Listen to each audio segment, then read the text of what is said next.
এদিকে কুষ্টিয়া, বগুড়া সহ সারা দেশের বাজারে চাল ও মুরগির দাম বেড়েছে আরেক দফা। তবে সবজির বাজারে স্বস্তি ফিরতে শুরু করেছে। খুচরা দোকানে বোতলজাত সয়াবিনের সরবরাহ বাড়লেও পরিস্থিতি এখনো স্বাভাবিক হয়নি। সহকর্মীদের তথ্য ছবিতে প্রতিবেদন।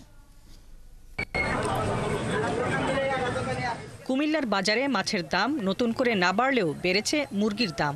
ব্রয়লার, সোনালী ও লেয়ার মুরগির দাম বেড়েছে। একই সঙ্গে খাসির মাংসের দাম বেড়ে বিক্রি হচ্ছে ১২০০ টাকা কেজি দরে। এছাড়া কুমিল্লার বাজারগুলোতে শীতকালীন সবজিসহ নিত্য পণ্যের দাম এক এক দোকানে এক এক রকম। এতে করে ক্রেতারা বিপাকে পড়েছেন। আমাদের না বাইরে চলে এসে সবকিছু দ্রব্যমূল্য ঊর্ধ্বগতির কারণে মানুষের নাবিশ্বাস হয়ে গেছে, টাকা পয়সার এখন অভাব। এদিকে বগুড়ায় চালের ভরা মৌসুমেও বাজার নিয়ন্ত্রণ করা যাচ্ছে না। এক সপ্তাহের ব্যবধানে প্রতি কেজি চালের দাম ২ থেকে ৩ টাকা বেড়েছে। আবার লিটার প্রতি ৮ থেকে ৯ টাকা বেশি দিয়েও সয়াবিন তেল পাচ্ছেন না ভোক্তারা। তাদের অভিযোগ, বাড়তি ৮ থেকে ১০টি পণ্য কিনলে মিলছে তেল। যার কাছে মাল থাকতেছে সে বলতেছে যে সয়াবিন তেলের সাথে অন্য পণ্য নিতে হবে, এই পণ্য নিলে আমরা সয়াবিন তেল দিব। কুষ্টিয়ার বাজারেও বেড়েছে চালের দাম।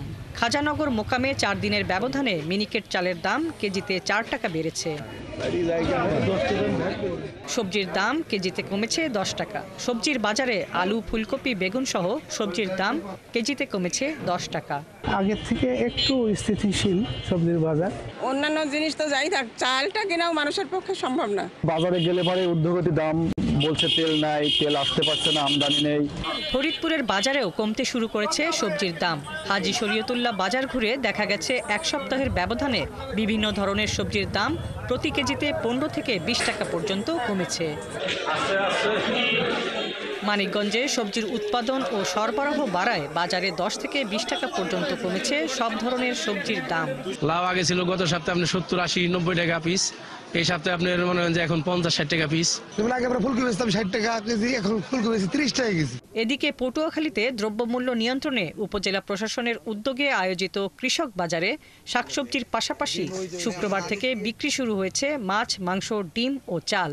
আমাদের ইয়ুথ হাট কাস্টমারকে বাজার মূল্য থেকে কম মূল্যে ভালো কিছু প্রোভাইড করতে চায়। কলাপাড়ার বাজারে প্রতিটি ডিম ১২ থেকে ১৮ টাকা বিক্রি হলেও কৃষক বাজারে বিক্রি হচ্ছে ১০ টাকা ৫০ পয়সায়। হাসিবা আলী বর্ণা, ৭১।